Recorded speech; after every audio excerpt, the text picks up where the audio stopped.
Mateo capítulo 6, estudiando la oración de los discípulos en los versículos 9 al 13. Me gustaría que me siguiera conforme vuelvo a leer este maravilloso patrón para la oración y conforme entramos en nuestro estudio en esta mañana. Mateo 6, comenzando en el versículo 9. Vosotros pues oraréis así: Padre nuestro que estás en los cielos, santificado sea tu nombre. Venga tu reino. Hágase tu voluntad como en el cielo, así también en la tierra. El pan nuestro de cada día, dánoslo hoy, y perdónanos nuestras deudas, como también nosotros perdonamos a nuestros deudores. Y no nos metas en tentación, mas líbranos del mal, porque tuyo es el reino, y el poder, y la gloria, por los siglos de los siglos. Amén. La mayoría de la gente se enfoca en la oración únicamente en respuesta o en referencia a cómo funciona. No para lo que es. Tendemos a ser muy pragmáticos. La oración para nosotros se ha convertido en un medio para alcanzar un fin, y ese fin normalmente es uno egoísta.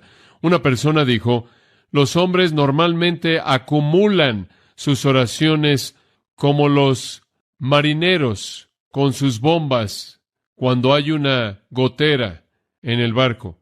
Eso generalmente es verdad. La oración es una especie de último recurso. Es algo así como un paracaídas espiritual. A usted le da gusto que está ahí y espera nunca tener que usarla. La oración tiene una manera de verse desde una perspectiva equivocada porque la vemos a nuestra manera en lugar de verla a la manera de Dios. Pero como hemos estado estudiando en nuestro estudio de la oración de los discípulos, dada por nuestro Señor aquí como un modelo para todas las oraciones, la oración no es primordialmente para nosotros, es para Dios. La oración no es tanto para adquirir para nosotros lo que pensamos que necesitamos, como lo es para darle a Dios una oportunidad de manifestar su gloria. La oración es para Dios, solo de manera secundaria, y como una consecuencia es para nosotros. Si nunca obtuviéramos nada de la oración fuera de la comunión con Dios, eso es lo que la oración realmente es. Eso sería suficiente para hacer de la oración algo constante. Imagine la realidad de que cuando usted ora, entra al lugar mismo del trono mismo de Dios y tiene comunión con el Dios vivo del universo. Y usted ha entendido un regalo tan maravilloso que si eso fuera lo único que usted puede obtener de la oración, será suficiente para motivarnos a orar constantemente. Crisóstomo, uno de los primeros padres de la Iglesia, ha dicho de manera hermosa, y cito: un monarca investido en capacidades maravillosas es mucho menos ilustre que alguien que ruega, adornado y honrado por la comunión con su Dios. Considera qué privilegio es cuando los ángeles se presentan y los arcángeles están ahí donde los querubines y los serafines rodean con su fulgor el trono de Dios, que un mortal pueda acercarse con una confianza sin refreno y conversar con el soberano del cielo. ¡Oh, qué honor! ¿Jamás se ha conferido a alguien así? ¿Cuán invaluable es el privilegio de entrar al lugar donde está el trono de Dios, rodeado de las huestes de sus ángeles celestiales, para tener comunión en simplicidad y con la atención de aquel que está entregado a nosotros? Si la oración no fuera nada más que eso, será suficiente para acercarnos, hacerlo sin cesar, pero la oración es más que eso. La oración es más que tan solo el privilegio de tener comunión con Dios. La oración es la oportunidad para que Dios despliegue su gloria. La oración le da a Dios un medio mediante el cual Él puede demostrar quién es Él. Un santo de la antigüedad lo expresó de esta manera, y creo que se dice de manera hermosa: la verdadera oración trae a la mente la contemplación inmediata de la naturaleza de Dios y la mantiene ahí hasta que el alma del creyente ha sido impresionada de manera apropiada. Permítame volverla a leer. La verdadera oración lleva la mente a la contemplación inmediata de la naturaleza de Dios y la mantiene ahí hasta que el alma del creyente ha sido impresionada de manera apropiada. La oración es para dejarlo impresionado con Dios, mucho más de lo que es impresionar a Dios con sus necesidades. Usted no ora porque usted quiere que Dios crea que usted es santo, y usted no ora para obtener lo que puede obtener o para hacer que Dios le dé lo que usted quiere. Usted ora más bien para permitir que Dios se manifieste a sí mismo. Esta es la razón por la que regresamos a nuestro versículo clave en Juan 14:13. Jesús dijo, si pidierais algo en mi nombre lo haré, para que el Padre sea glorificado en el Hijo. ¿Por qué es que Dios va a oír su oración y responderá? Para que el Padre pueda ser glorificado. La oración es siempre y en primer lugar y sobre cualquier otra cosa un reconocimiento de la gloria majestuosa de Dios y un acto de sumisión a la misma. Todas nuestras peticiones, todas nuestras pasiones, todas nuestras súplicas, todas nuestras necesidades, todas nuestras pruebas, nuestros problemas, todos están sujetos. Regrese de nuevo a la oración. A su nombre, versículo 9, y a su reino, versículo 10, y a su voluntad, versículo 10. Toda la oración comienza ahí. Después usted tiene en el versículo 11, danos, versículo 12, perdónanos, versículo 13, guíanos, pero el dar, el perdonar y el guiar para nosotros viene únicamente cuando Dios es colocado en el lugar previo. La verdadera adoración comienza con Dios. La verdadera adoración es olvidarse de uno mismo y glorificarlo a Él. Desafortunadamente, la mayoría de la gente piensa en la oración como un esfuerzo por llevar a Dios a que se alinee con sus propios deseos, y este es un movimiento muy predominante en la actualidad en la iglesia. La gente está reclamando cosas de Dios, imponiendo demandas en lo que Dios tiene que hacer, entrando a la presencia de Dios afirmando que Dios debe hacer esto. He estado escuchando a dos, particularmente en la televisión, y hay muchos otros, pero estos dos parecen estar guiando el desfile. Ambos salen del mismo molde en el que interpretan de manera inadecuada las Escrituras, le dicen a la gente que demande cosas de Dios. Por su fe ellos demandan que Dios haga esto y demandan que Dios haga aquello. Uno de ellos estaba diciendo la otra noche que si usted es un cristiano lleno del Espíritu, usted nunca debe conocer un día de enfermedad en su vida entera. Usted demanda eso de Dios mediante su fe y Él lo mantiene usted con salud. Este tipo de manera de pensar es simplemente una extensión de lo que ha sido una manera común de ver la oración, nada más que ahora es algo desenfrenado, y es que la oración tiene que ver únicamente con demandar cosas de Dios en base a las condiciones de usted. Y sea que nos guste admitirlo o no, en muchos casos esa es la manera en la que oramos. Por cierto, no es nada nuevo. Le tengo que enseñar una ilustración de Génesis simplemente para mostrarle lo antiguo que es este tipo de oración. En Génesis 28, versículo 20, Jacob hizo un voto. Él es un patriarca ahora. Jacob hizo un voto diciendo, y aquí está su voto, y le está hablando al Señor. Si Dios estuviera conmigo y me guardara en este camino que voy, en otras palabras, si Dios está conmigo y va a hacer lo que yo quiera, y me diera pan para comer y vestido para vestir para que regrese a la casa de mi padre en paz, entonces el Señor será mi Dios. Ahora, ¿le gusta a usted eso como una oración condicional? Dios, ¿me quieres de tu lado? Haz lo que te pido, y esta piedra, la cual levanto como pilar, será la casa de Dios, y de todo lo que tú me des, ciertamente yo te daré el diezmo. Inclusive voy a diezmar, te voy a dar dinero si tú haces lo que yo te pido. Ese no fue un voto espiritual, ese fue un voto carnal. Dios, tú haz lo que yo te digo que hagas, y entonces yo te voy a dejar que tú seas mi Dios. Así es como usted no debe orar. Usted no está en el lugar previo de la oración. Usted no va a Dios en la oración demandando algo, mandándole algo a Dios, afirmando que todo lo que usted dice lo debe tener. Eso no es verdad. Oigo la promesa de esta persona todo el tiempo. Si usted tan solo creyera que lo tiene, lo tendrá. Eso es basura, eso no es verdad. Eso es jugar juegos con la mente de la gente, jugar juegos, peor aún, con la soberanía de Dios.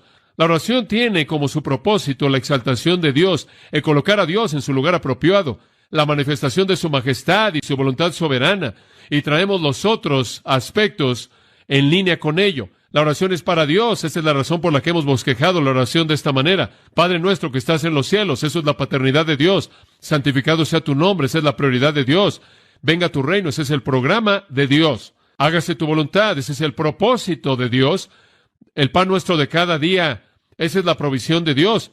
Y perdónanos nuestras deudas, ese es el perdón de Dios. Y no nos metas en tentación, esa es la protección de Dios. Porque tuyo es el reino, el poder y la gloria por los siglos de los siglos. Amén, la preeminencia de Dios. La oración modelo entera se enfoca en Dios. Y de manera precisa enfrenta el asunto que enfrentó Jesús cuando la presentó, ya que los fariseos y los escribas y la gente judía que seguía la enseñanza de ellos habían tomado la oración de lo que Dios quiso que fuera un vehículo para desplegarse a sí mismo y la habían convertido en un ejercicio tradicional pervertido por los hombres, mediante el cual ellos atraían la atención a sí mismos. Ellos usaban sus oraciones de manera hipócrita para mostrar lo espirituales que eran. Ellos suponían que en sus oraciones ellos estaban informándole a Dios de cosas que Él no sabía, por lo menos parece ser implícito en el texto previo. Y ellos de hecho entraron en repeticiones vanas como los paganos lo hicieron, como si pudieran manipular a Dios para hacer que Él les diera lo que ellos demandaban. Ellos habían creado un tipo de oración que era ilegítimo, pervertido, subestándar y no escritural. Jesús entonces, al confrontarlos aquí, corrige la situación. En el capítulo 6, Jesús dijo, sus limosnas no son según el estándar de Dios. Él dice, su ayuno no es según el estándar de Dios. Y aquí, en esta sección, su oración no es según el estándar de Dios. Ahora, permítanme corregirlo. Así es como deben orar. Versículo 9. Vosotros, pues, oraréis así. No lo han estado haciendo así. Así es como deben orar, no de manera egoísta, no. Oraciones de justicia personal, sino oraciones que se enfocan en Dios, no oraciones que se presentan como si la persona fuera demasiado buena en sí misma. Y él comienza con la paternidad de Dios. Padre nuestro que estás en los cielos. Ahora vimos eso la semana pasada, ¿no es cierto? El primer reconocimiento es que Dios es nuestro Padre, Pater. Él es nuestro Padre. El arameo habría sido Abba. Él es nuestro papito, un término de gran intimidad, un término de gran calidez personal, un término que pertenece a una familia. Dios no es un ogro distante. Dios no es algún tipo de ser inmoral, cruel, caprichoso, que está entrometiéndose con sus supuestos súbditos, sino que Él es un Padre amoroso, tierno, cuidadoso, que se preocupa, y Él tiene a disposición suya todos los tesoros del cielo para usarlos para el beneficio de sus santos, para que su nombre sea glorificado. Padre nuestro significa entonces que Dios va a oír porque Él se preocupa. Padre nuestro que estás en los cielos, significa que cuando Él se preocupa, Él puede satisfacer la necesidad, porque Él tiene recursos eternos ilimitados. Dios es un Padre amoroso, y allí es donde comienza la oración. Llamados, toda la oración comienza con eso, que a Dios le preocupa. Cuando usted va a orar, usted comienza con el reconocimiento que Dios realmente se preocupa. Usted no tiene que presionar a Dios. Usted no tiene que estar golpeando y hacer algo para que Él responda. Usted no es como los profetas y sacerdotes de Baal, que estaban siendo retados por el profeta Elías. Quizás su Dios está dormido, o quizás su Dios está de vacaciones, o quizás a su Dios no le importa. Su Dios, al Dios de usted le importa, no está dormido, y Él está ahí esperando a que usted entre a su presencia, porque Él es un Padre amoroso. Él es mejor ilustrado en ese personaje en Lucas 15, versículos 11 al 32, en donde usted tiene la historia del llamado hijo pródigo. Ese es un título malo, no es la historia de un hijo pródigo, es la historia de dos hijos y un padre amoroso. La historia es el padre amoroso quien podía perdonar a un hijo que se quedó en casa, pensaba que era demasiado bueno en sí mismo, y también podía perdonar a un hijo que se fue de la casa y era injusto. Él podía perdonar al que se quedó en la casa y trató de hacer lo que pudo para adquirir el favor del padre, y tan pronto como él pudo perdonar al que estaba desolado y viviendo en inmoralidad, en una posilga, el padre amoroso. Y él perdonó a ambos, y él les ofreció a ambos todo lo que poseía. Y esta es la historia de que Dios es el Padre que se preocupa por sus hijos, sean religiosos o no religiosos, sean morales o inmorales, sean justos en sí mismos o injustos. Él se preocupa, Él es un Padre amoroso. Y entonces toda la oración comienza con un reconocimiento de que Dios se preocupa. Y este es un modelo para toda oración. Esto ni siquiera es una oración que debe ser recitada, este es un modelo para toda oración. Y usted comienza con el reconocimiento de que Dios no solo se preocupa, sino que debido a que Él está en el cielo, Él tiene los recursos para satisfacer su preocupación. Pablo Turner, el gran doctor cristiano, cuenta muchas historias en su libro del caso del doctor. Un pequeño párrafo que pensé que era interesante dice esto. Turner escribe, hubo un paciente mío, la hija más joven de una familia grande, y para el padre le era difícil proveer para su familia. Un día ella oyó que el padre se refirió a ella. Bueno, podríamos haber estado bien sin esa. Turner dice, eso es precisamente lo que Dios nunca puede decir. Él es un padre amoroso para cada uno de sus hijos. ¿Sabe, por ejemplo, lo que Dios le dijo a Moisés? Te conozco por nombre, te conozco por nombre. ¿Sabe usted que la Biblia tiene genealogía tras genealogía tras genealogía y la gente siempre se pregunta ¿por qué todas esas listas de nombres? ¿Por qué todas esas listas de nombres? Nombres tras nombres tras nombres. ¿Por qué Dios se molesta con todos esos nombres? Bueno, sea cual sea el propósito específico en cada genealogía, el propósito general creo que, me parece, tiene es que Dios quiere que la gente sepa que Él los conoce por nombre. Más adelante, esa maravillosa afirmación es hecha de que ningún pájaro cae a tierra sin que vuestro Padre lo sepa. El doctor J. F. McFadden solía decir, si usted sacara eso del griego y lo expresara en el arameo, dice, ningún ave brinca sin que vuestro Padre lo sepa. Él no solo sabe cuando un ave muere, Él sabe cuando un ave aterriza Y cuando salta, Él se preocupa por cosas pequeñas. Él conoce su nombre. Él es un Padre amoroso. Entonces, Padre nuestro es la paternidad de Dios. En segundo lugar, la prioridad de Dios. Y eso es lo que queremos ver esta mañana. La prioridad de Dios. Está en la frase en el versículo 9. Santificado sea tu nombre. Ahora esa es la primera petición, notará usted. Esa es la primera petición, santificado sea tu nombre. Y la primera petición es a favor de Dios. Antes de que usted llegue a pedir por usted, usted comience a orar a favor de Dios. Santificado sea tu nombre. Esa es la primera petición. La segunda petición es, venga tu reino. La tercera petición es, hágase tu voluntad. Y después usted puede decir, danos, perdónanos, guíanos. Y después usted cierra el círculo, porque tuyo es el reino y el poder y la gloria por los siglos de los siglos. Amén. La oración siempre comienza con la prioridad de Dios. Arthur Pink dice, ¿qué tan claro es que el deber fundamental en la oración se presenta? El yo, nosotros y nuestras necesidades deben recibir un lugar secundario. Y al Señor de manera libre se le debe dar la preeminencia en nuestros pensamientos y súplicas. Esta petición debe ser prioritaria porque la gloria del gran nombre de Dios es el fin definitivo de todas las cosas. Fin de la cita. Santificado sea tu nombre, coloca a Dios en el lugar preeminente. Aunque Él es mi Padre amoroso, aunque Él se preocupa por satisfacer mis necesidades, y aunque Él tiene recursos celestiales para hacer eso, mi primera petición no es a favor mío, sino a favor de Él. Santificado sea tu nombre. Es una advertencia contra toda la oración egoísta desde el comienzo. Dios tiene la prioridad. Ahora, supongo que si usted es como yo y usted ha sido creado en una iglesia, usted ha dicho santificado sea tu nombre muchas veces en su vida. Usted ha repetido la oración del Señor una y otra vez y usted ha oído la palabra santificado y el concepto de santificado sea tu nombre, pero me pregunto si usted realmente sabe lo que significa. Esta es una frase tan fenomenal. Santificado sea tu nombre. ¿Entiende lo que es? ¿Qué está implícito en su significado? ¿Es algo así como oficial, como que viva mucho el Rey, santificado sea tu nombre? Creo que no. Cuando Jesús dice santificado sea tu nombre aquí, Él está diciendo algo que es tan lleno y tan rico que es inconcebible que pueda yo llegar a agotar lo que significa en este o en cualquier otro ministerio, porque incluye toda la naturaleza de Dios y toda la respuesta de Dios a su naturaleza. No es algo causal de rutina religiosa. No es simplemente recitar algunas palabras que son pensamientos agradables acerca de Dios. Es mucho más que eso. Abre una dimensión entera de respeto y reverencia y asombro y aprecio y honor y gloria y adoración para Dios. El concepto de nombre, como lo puede ver ahí, tu nombre no se restringe a un título, no se restringe a un título. Hoy en día pensamos en el nombre de alguien y eso es todo, un nombre. Y realmente no significa mucho más que un nombre. Inclusive decimos, ¿qué hay en un nombre? Mi nombre es John. John significa el regalo de gracia de Dios. Francamente, eso es debatible para muchas personas. Realmente no hay nada en ese nombre. Hay muchas personas que se llaman John que se podrían preocupar menos por Dios. No tenemos ese concepto en nuestras mentes, pero necesitamos regresar y pensar en el término nombre como un hebreo lo ve. Ahora, los judíos tenían una actitud de respeto por ver algo tan sagrado en el nombre de Dios que se habían excedido. Ellos estaban tan preocupados por no decir la palabra que era el nombre de Dios mientras que deshonraban su persona. ¿No es eso sorprendente? Estaban muy ocupados deshonrando la persona de Dios, desobedeciendo su palabra, destruyendo sus verdades, pero estaban tratando de santificar su nombre, simplemente el nombre mismo, las letras que constituían el nombre. Por ejemplo, usted podrá recordar que en su Antiguo Testamento en particular, usted lee la palabra Jehová. Jehová.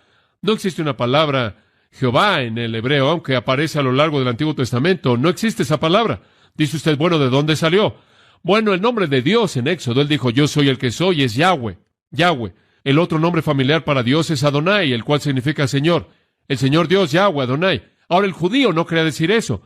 Él quería mantener el nombre de Dios sagrado, pero él lo había reducido a simplemente el nombre, no la persona y la voluntad de Dios. Y entonces un judío no decía Yahweh. De hecho, si usted va a un círculo ortodoxo el día de hoy en hebreo, y usted dijera esa palabra, probablemente será apedreado. ¿Es cierto? No dicen eso. Entonces, ¿saben lo que hicieron? Sacaron las consonantes de Yahweh, sacaron las vocales de Adonai, las unieron y terminaron con Jehová, la cual es una palabra que no existe. La inventaron para que no tuvieran que decir la palabra real, que es el nombre de Dios. Pero ¡qué superficialidad! Porque ya que mientras tenían tanto cuidado en no pronunciar el nombre, constantemente blasfemaban a quién era Él. Ahora, lo que nuestro Señor nos está enseñando aquí, al santificar el nombre, es que respetamos a Dios por quien es Él, no solo su nombre como un nombre. Es un concepto que incluye todo. Ahora veamos esto por un momento. En tiempos bíblicos veremos en primer lugar el nombre y después veremos lo que significa santificar. En tiempos bíblicos el nombre era más que un título. En 1 Samuel 18 ya hay tantas ilustraciones, simplemente le voy a dar una para que pueda tener algo en mente. En 1 Samuel 18, versículo 30 dice: después los príncipes de los filisteos salieron, y sucedió, simplemente escuche, después de que salieron, que David se condujo de manera más sabia que todos los siervos de Saúl. Ahora, David obtuvo una buena reputación con el pueblo. Él se condujo más sabio que Saúl y sus siervos, de tal manera que su nombre era más estimado. Ahora, no estaban estimando las letras en su nombre siendo estimado, esto es, él mismo, su nombre representando lo que él era, su nombre siendo estimado. Decimos eso en la actualidad, bueno, tal y tal se ha creado una reputación para sí misma, tal y tal ha adquirido un buen nombre, una buena reputación. Queremos decir que hay algo en su manera de ser que es digno de nuestra alabanza, de nuestro reconocimiento. El nombre entonces representaba la virtud entera de la persona revelada. El nombre era la virtud, la naturaleza personal, incomunicable del individuo. Le puedo dar una ilustración de esto. Si usted regresa a Éxodo capítulo 34, encontrará que esto se indica de manera clara. Ahora, Moisés está teniendo una pequeña discusión con Dios acerca de su gloria. Él quiere asegurarse de que Dios esté con él.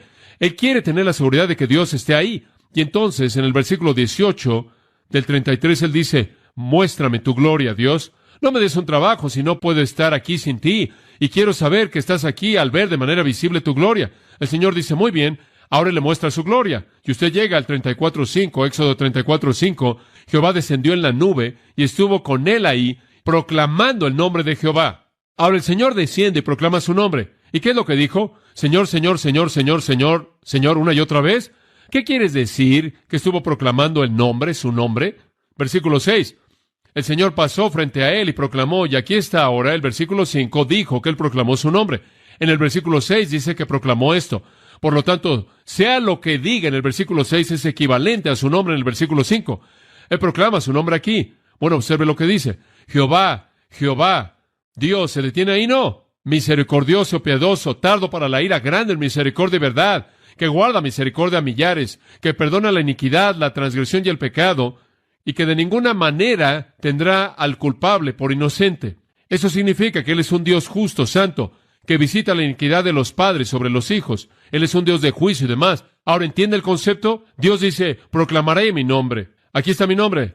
Misericordioso, piadoso, tardo para la ira, abundante en bondad, verdad, que guarda misericordia, que perdona la iniquidad, etcétera, etcétera. En otras palabras, el nombre de Dios es el conjunto de todos sus atributos. ¿Se da cuenta? El nombre de Dios representa todo lo que Él es. Y santificar su nombre no es tener algún tipo de idea supersticiosa acerca de hablar la palabra Dios o Señor. Es santificar todo lo que Dios es en términos de su naturaleza, sus atributos. Por ejemplo, en el Salmo 9:10 la Biblia dice: aquellos que conocen tu nombre confiarán en ti. ¿Oyó eso? Aquellos que conocen tu nombre confiarán en ti. Ahora, si tomamos el concepto de nombre simplemente para que signifique la palabra, ¿acaso toda persona que conoce el nombre Dios confía en Él? Claro que no. Eso es absurdo.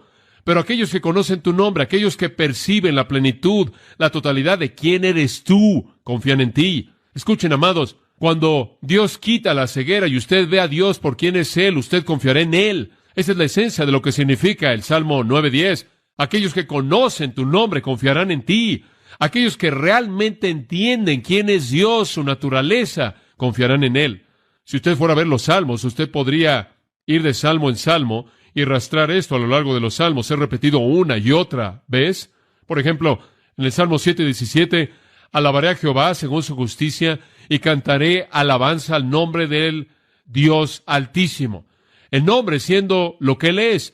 Más adelante en los salmos, simplemente en el Salmo 102 hay un versículo, el versículo 15 dice: y todas las naciones temerán el nombre de Jehová. Bueno, no temen las letras, temen todo lo que Él es. En el Salmo 113, versículo 1 en adelante, un pasaje muy útil: alabad a Jehová, alaben, oh siervos de Jehová, alaben el nombre de Jehová. Ahora escuche: bendito sea el nombre de Jehová. Versículo 3, desde que se levanta el sol hasta que se pone, el nombre de Jehová debe ser alabado. Jehová está exaltado sobre todas las naciones, y su gloria sobre todas las naciones. ¿Quién es como Jehová nuestro Dios? En otras palabras, todo lo que Él es causa para alabarlo a Él. Esto es verdad en muchos otros pasajes del Antiguo Testamento. Es característico de Isaías, por lo menos en 3 lugares diferentes, alabar el nombre de Jehová. En el Salmo 20, versículo 7 dice, algunos se jactan en carros, otros en caballos, pero nosotros del nombre de Jehová nuestro Dios tendremos memoria.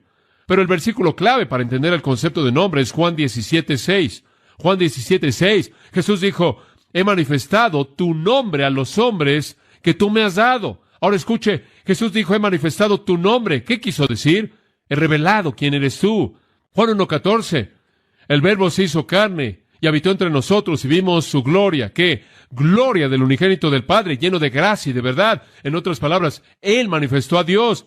Felipe, ¿tanto tiempo has estado conmigo y no sabes que si me has visto a mí, has visto al Padre? Jesús entonces encarna el nombre de Dios. Él es la manifestación, la revelación humana de todo lo que Dios es. Eso es lo que su nombre significa.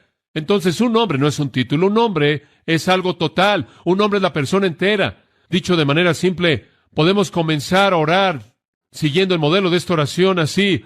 Padre nuestro que nos amas y te preocupas por nosotros, y quien en el cielo tiene recursos para satisfacer cada necesidad nuestra, que tu persona, tu identidad, tu naturaleza, tu esencia, tus atributos, tu reputación, tu ser mismo sea santificado. Eso es lo que está diciendo. No es alguna frase que repetimos, santificado sea tu nombre, que se la recordamos a Dios de manera periódica en un ritual. Es una manera de acercarnos a Dios de manera continua, entendiendo la totalidad de quién es Él y santificarlo por quién es Él. Ahora, los nombres mismos de Dios en la Biblia, y hay muchos de ellos, nos ayudan a entender esto.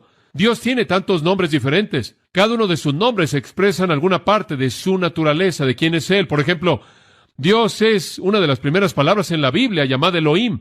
En el principio creó Dios. Elohim es el Dios creador. En la palabra Elohim vemos su creación. Él debe ser santificado como un creador.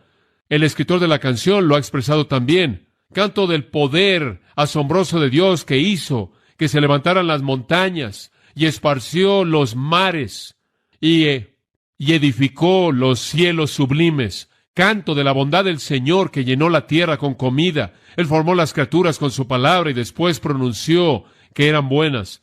Señor, cómo tus maravillas son desplegadas a donde quiera que volteo y veo.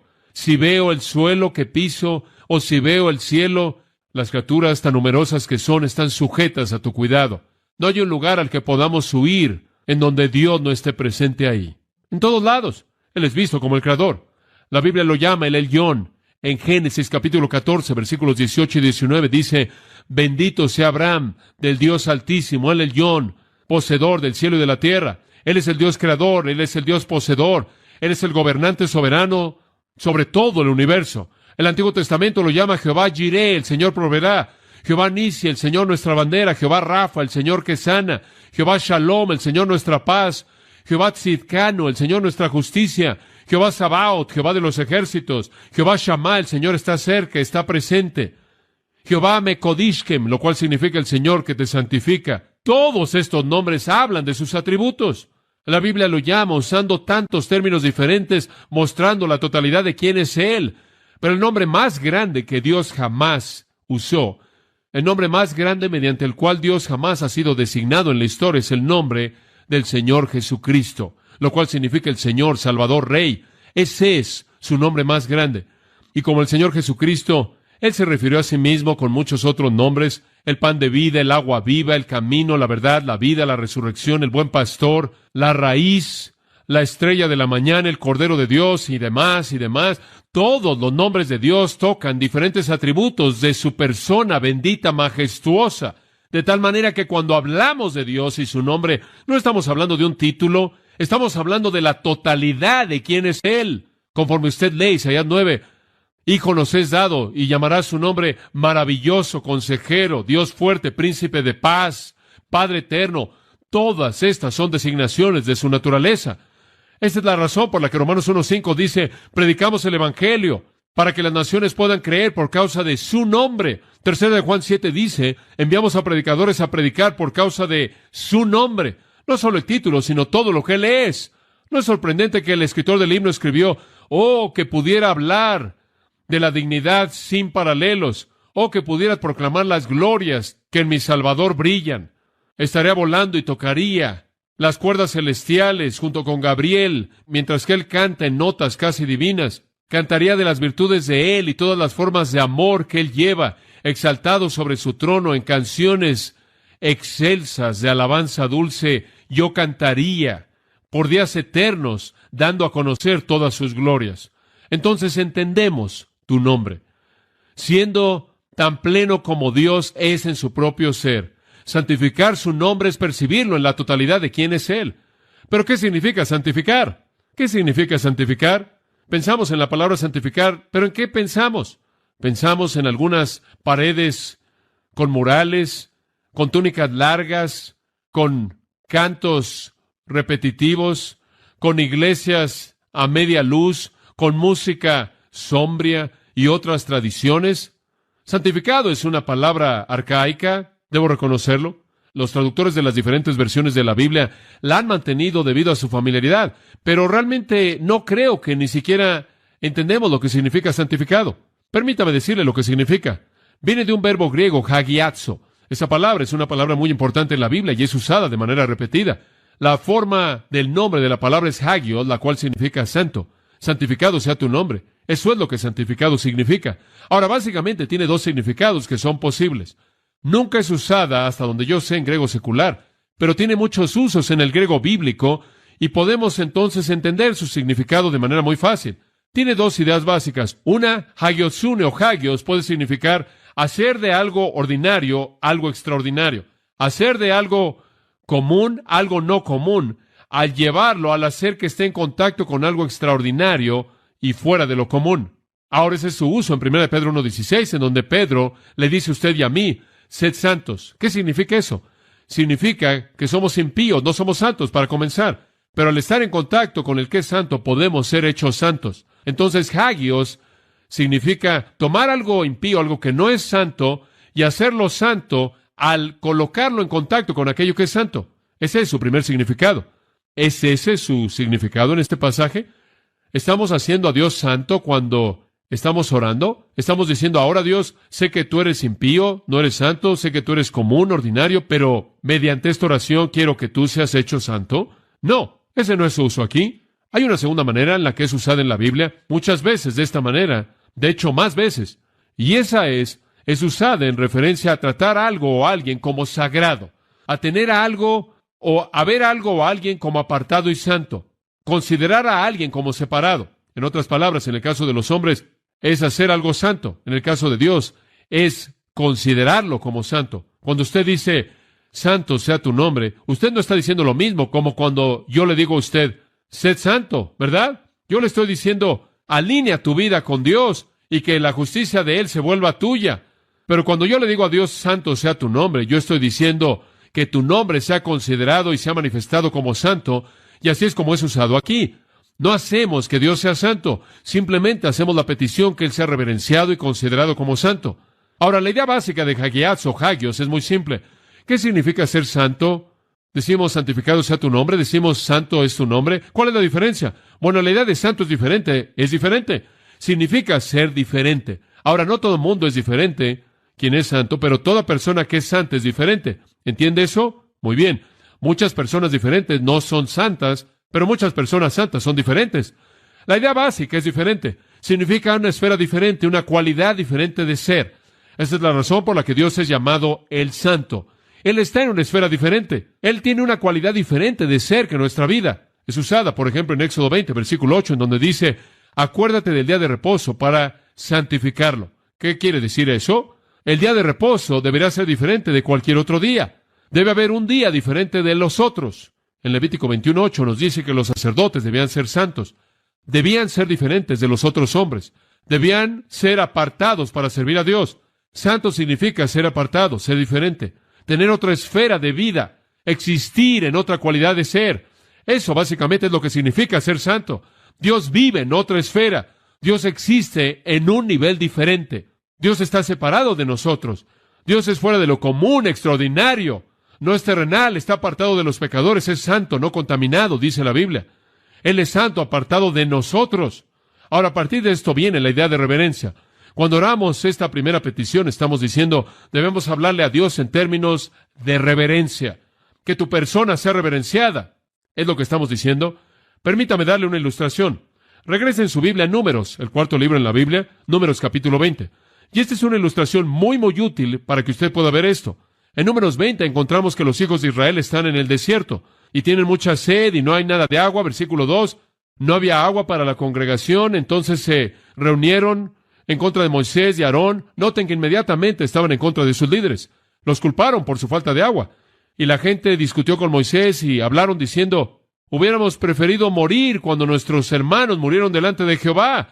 ¿Quién quiere morir de sed ahora? ¿Por qué nos has traído a este desierto para que nosotros y nuestros rebaños muramos aquí? ¿Y por qué nos has sacado de Egipto para llevarnos a este lugar malo? ¿Es este el plan? No hay lugar para sembrar, o para vides, o para higueras, ni hay agua que beber. Y Moisés y Aarón salieron de la presencia de la congregación a la puerta del tabernáculo de la congregación, y se postraron sobre sus rostros, y la gloria de Jehová les apareció.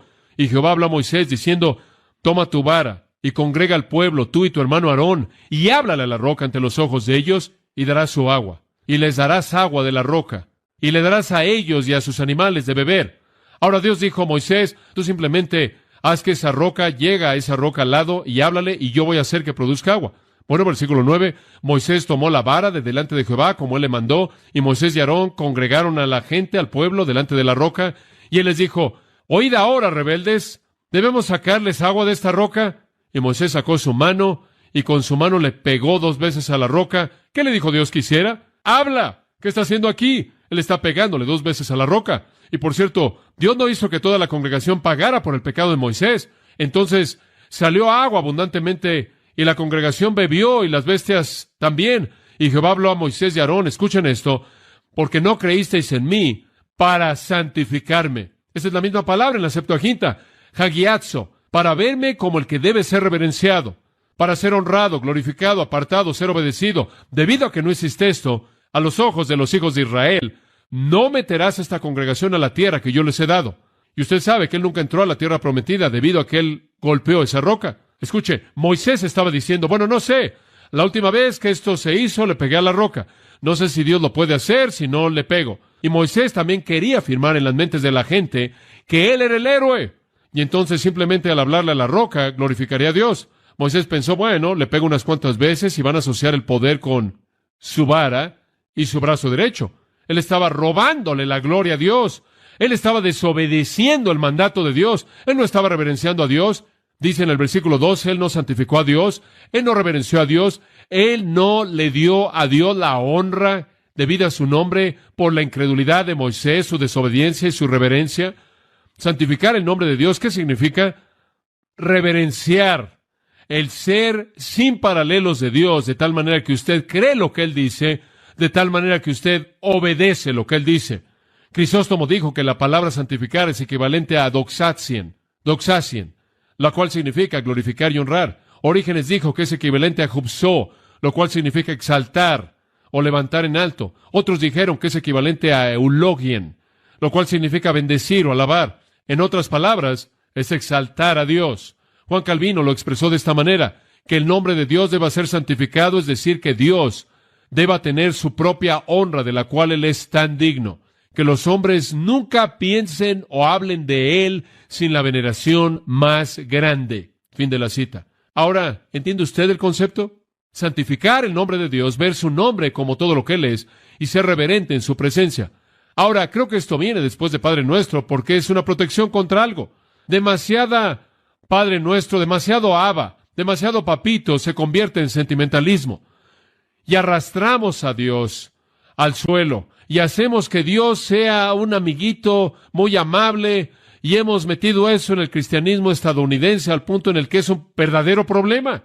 La gente le habla a Dios en conceptos tan bajos y a un nivel tan bajo y términos que realmente no representan su nombre, que es santificado. Entendemos muy bien la parte de Papito. Pensamos que Dios es el Papito grande al que debemos acercarnos y Él nos va a dar todo. Escuche, los judíos estaban muy conscientes de esto y también lo estaba nuestro Señor. Esta es la razón por la que después de Padre nuestro, Abba, Él dice santificado, santo, reverenciado es tu nombre. Los judíos eran muy conscientes de esto. Cuando un judío llamaba a Dios Padre, él casi siempre inmediatamente añadió otro título después de eso para equilibrar su manera de pensar. Leí algunas de las oraciones judías esta semana una y otra vez y encontré esto. Oh Señor, Padre y gobernante de mi vida. Oh Señor, Padre y Dios de mi vida. Oh Padre, Rey de gran poder, Altísimo, Dios Todopoderoso. En el Shemoneh Israel, el cual es 18 oraciones que un judío tenía que orar diariamente, esta es la manera en la que ellos comenzaban cada una de esas oraciones. Oh Padre, oh Rey, oh Señor. En los 10 días penitenciales, en el momento del día de la expiación, los judíos oraban algo llamado el Abinu Malkenu. Y cuando ellos oraban esto 44 veces, ellos decían esto: Padre nuestro, nuestro Rey, nuestro Padre, nuestro Rey, nuestro Padre, nuestro Rey. Porque ellos nunca querían que el concepto de Dios fuera tan limitado como el suyo era de Dios como Padre, a tal grado que los llevara a ser sentimentales acerca de Dios, quien también era un Rey soberano majestuoso. Y entonces ellos protegieron de manera cuidadosa el asunto de sentimentalizar a Dios. En 1 Pedro 3:15, Pedro dice: santificad al Señor Dios en vuestros corazones. Él usa la misma palabra, hagiazo, reverenciar a Dios. Tratar a Dios como santo, tratar a Dios como separado, extraordinario, fuera de lo común, digno de ser adorado y alabado y glorificado. ¿Qué es santificar? Es apartar de todo lo que es común y profano, valorar, estimar, honrar, reverenciar, adorar como el único Dios verdadero, bendito, infinitamente bendito y divino. Y usted no puede hablar de Dios en términos terrenales. Usted no puede arrastrar a Dios y rebajarlo a nivel de términos, de plática, de conversación de calle. Dios debe tener títulos que son apropiados para su poder y su santidad. Qué fácil es vivir nuestra vida diciendo: santificado sea tu nombre, santificado sea tu nombre, y no tener idea ni siquiera de lo que estamos diciendo. La verdad de una petición así es que Dios debe tener el lugar apropiado, prioritario. El anhelo de mi corazón es que Él sea glorificado, honrado en toda situación, en toda circunstancia y en toda relación. Jesús dijo: Padre, honra tu nombre en mí. En Juan 12, esa fue su meta. Ahora, eso es lo que significa santificar su nombre. Pero ¿cómo hace eso? ¿Cómo lo hace? La parte más importante de lo que queremos decir viene ahora, así que escuche. Esto es lo práctico. ¿Cómo santificamos su nombre? ¿Qué es lo que esta oración realmente está diciendo? ¿Qué es lo que realmente estamos pidiendo cuando decimos santificado sea tu nombre? ¿Cómo podemos saber que esa oración está siendo respondida? ¿Cómo es que el nombre de Dios realmente es santificado? Porque es una petición que yo le estoy haciendo a Él.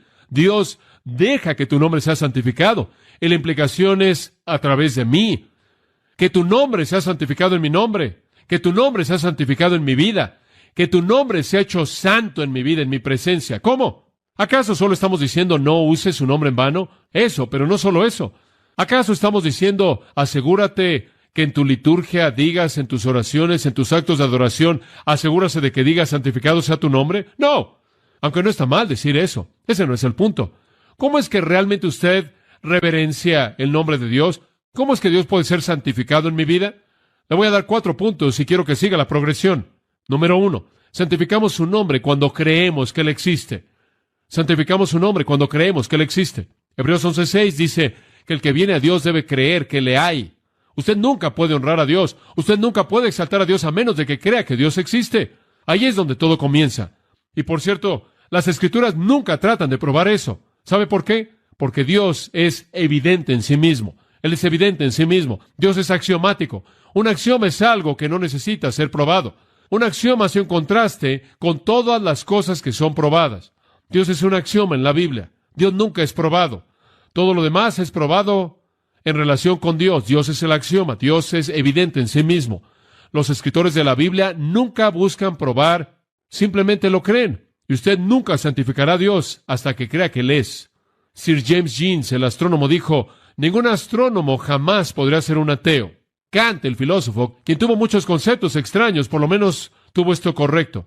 La ley dentro de nosotros y los cielos llenos de estrellas arriba de nosotros nos llevan a Dios, dijo él. Dios es evidente en sí mismo, en el hombre y alrededor del hombre, y comenzamos a santificar a Dios cuando creemos que Él existe. Pero no se detiene ahí. Usted puede creer que Dios existe y aún así no santificar su nombre. Hay una segunda cosa. Usted debe santificar su nombre, no solo al saber que Él es, sino al saber el tipo de Dios que Él es. ¿Escuchó eso? O hay muchas personas que dicen, yo creo en Dios, pero no santifican su nombre porque no es el Dios que realmente es. La verdadera doctrina acerca de Dios y la enseñanza verdadera de Dios son reverencia hacia Dios. La doctrina falsa acerca de Dios y la enseñanza falsa acerca de Dios son irreverencia. Pensamos que usted toma el nombre de Dios en vano cuando dice Jesucristo Dios o algo así. ¿Sabe usted que usted toma el nombre de Dios en vano cada vez que piensa un pensamiento acerca de Dios que no es verdadero acerca de Él? ¿Entendió eso? Cuando usted duda de Dios, cuando usted no cree en Dios, cuando usted cuestiona a Dios y por qué Él hizo algo, usted está tomando su nombre en vano porque eso no es verdad de su persona, de su nombre. Entonces usted puede santificar el nombre de Dios cuando usted cree que Él es, solo si cree usted quien Él es en realidad. Pensamientos equivocados, ilícitos acerca de Dios, no santifican su nombre. Orígenes, uno de los primeros padres de la iglesia, dijo, el hombre que mete en su concepto de Dios ideas que no tienen lugar, ahí toma el nombre del Señor Dios en vano. Ahora, yo me imagino que en la época griega tenían todos estos dioses y que realmente estaban muy lejos del Dios verdadero. Habían inventado dioses y claro, sus dioses tenían batallas y sus dioses peleaban guerras y tenían discusiones y tenían amantes por todos lados, tenían odios, se seducían los unos a otros, cometían adulterios, inmoralidades y perversiones y atrocidades. Todos los dioses que ellos de manera caprichosa habían creado tenían estos problemas porque cuando los hombres inventan a dioses, sus dioses terminan siendo como ellos. ¿Se da cuenta? Y entonces decirle a un griego, tienes que santificar a tus dioses, tienes que exaltar a tus dioses, tienes que reverenciar a tus dioses, sería ridículo. Sus dioses eran tan viles como ellos, pero no el Dios verdadero. Algunos han tratado de hacer lo mismo con el Dios verdadero. Algunos tomando sus pistas, siguiendo el ejemplo de fuentes paganas, han tratado de decir que Dios es cruel, que cuando Dios ahogó al ejército de Faraón, Él fue un Dios salvaje, que cuando Dios hizo lo que le hizo a los cananeos, Él fue un Dios salvaje, que cuando Dios castigó a ciertas naciones, Él fue muy cruel, vengativo y cruel y áspero. Inclusive, ¿por qué Job cayó en ese pecado en el capítulo 30 de Job y en el versículo 21, cuando él estaba tratando de entender su dilema? Él dijo estas palabras, tú eres cruel conmigo, a Dios le dijo. Dios es acusado de no ser amoroso. Dios es acusado de enviar de manera indiscriminada a la gente a un infierno eterno. Dios es visto como un aliado nacional de Israel, que va por todos lados matando a otras personas, a otras naciones, de manera caprichosa. Escuche, cuando usted tiene pensamientos equivocados como esos acerca de Dios, cuando usted no entiende quién es Dios en realidad, usted no ha santificado su nombre. De hecho, Juan Wesley escuchó a muchos de estos críticos un día y finalmente dijo, su Dios es mi diablo, y yo creo que usted los ha invertido. Usted permite en su concepto de Dios cosas que están mal y son indignas acerca de Dios, y eso es ser irreverente al nombre santo de Dios. Y usted sabe que los cristianos pueden hacer esto, y no es solo al pensar pensamientos equivocados acerca de Dios, sino al ser ignorantes de pensamientos correctos. Porque si usted es ignorante de cómo es Dios, entonces usted va a dudar de Él cuando Él haga cosas.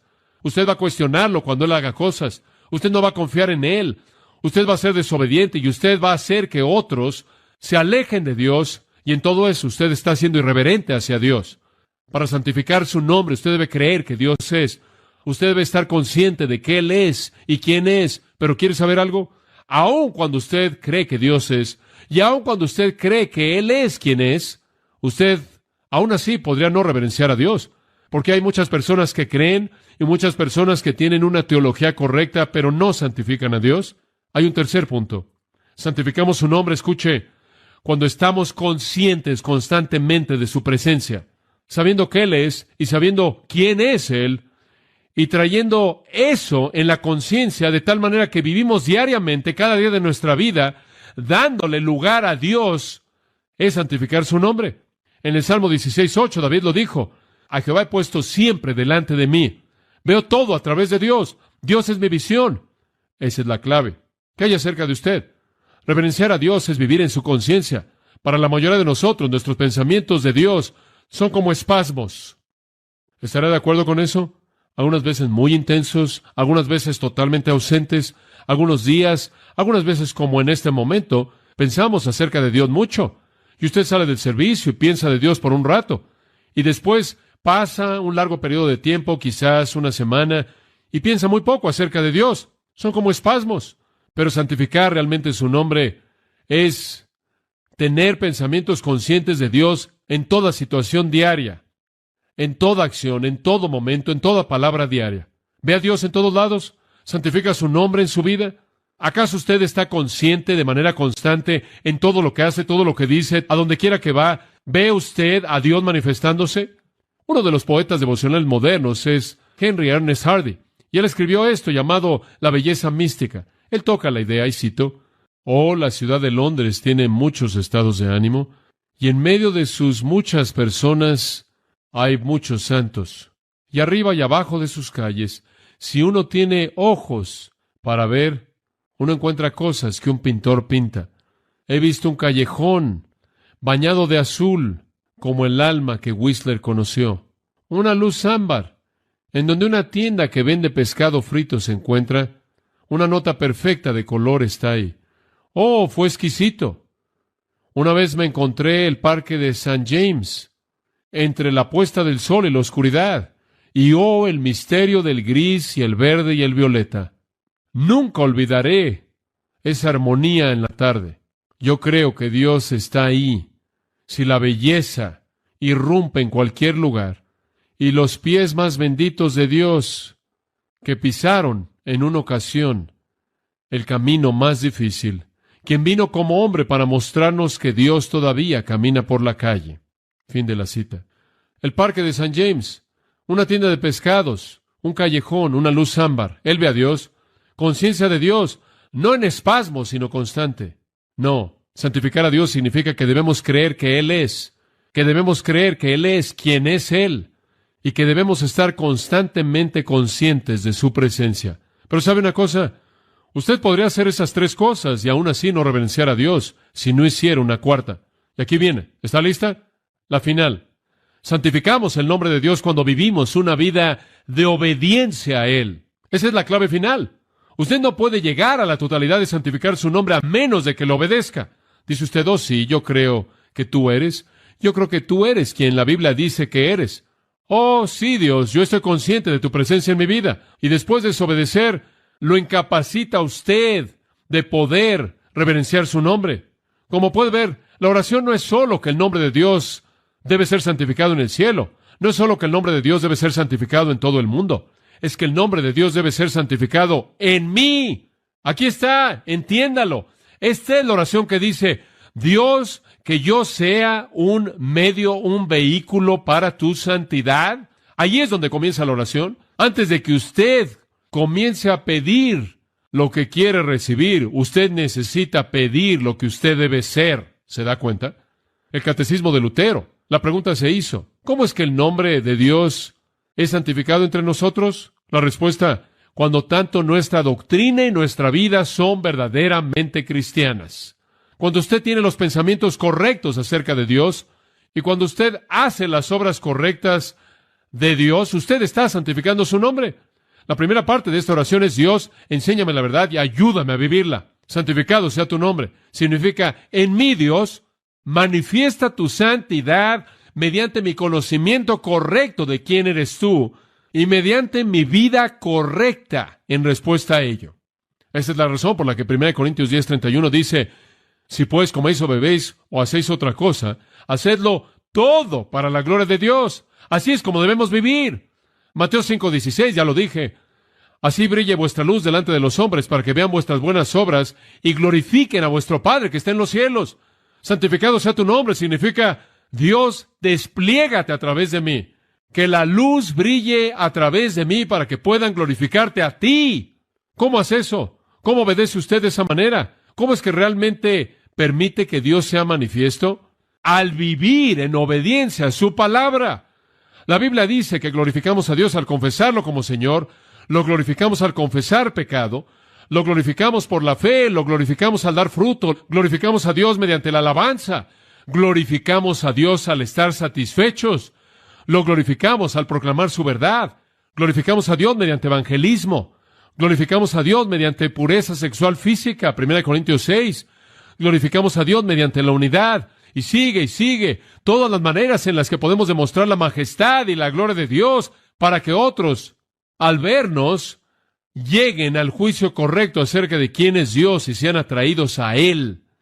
Gregorio de Niza escribió esto, y cito: un hombre quien lleva una vida así va a oponerse a los ataques de las pasiones, debido a que él participa de las demandas de la vida hasta donde es necesario. De ninguna manera es suavizado por los lujos del cuerpo, y es un extraño absoluto a la pereza y a la rebeldía, como también a la jactancia orgullosa. Él toca la tierra, pero solo de manera ligera, con la punta de los dedos de sus pies, porque él no es absorbido por los gozos placenteros en su vida, sino que está por encima de todo el engaño que viene mediante los sentidos. Y entonces, aunque en la carne él se esfuerza buscando la vida inmaterial, él considera la posesión de las virtudes como las únicas riquezas, la familiaridad con Dios la única nobleza. Su único privilegio y poder es el dominio de sí mismo, de tal manera que no es un esclavo de las pasiones humanas. Él está triste si su vida en este mundo material es prolongada. Como aquellos que tienen náusea en el mar, él se apresura a alcanzar el puerto. Y después Gregorio de Niza oró así: que yo me vuelva a través de tu ayuda irreprensible, justo y santo, que yo me abstenga de toda maldad, que hable la verdad y haga justicia, que yo camine por los caminos derechos, brillando con templanza, adornado con incorrupción, lleno de hermosura a través de la sabiduría y la prudencia, que yo medite en las cosas que están arriba y menosprecie lo que es terrenal, porque un hombre no puede glorificar a Dios de ninguna otra manera más que por su virtud, la cual da testimonio que el poder divino es la causa de su bondad.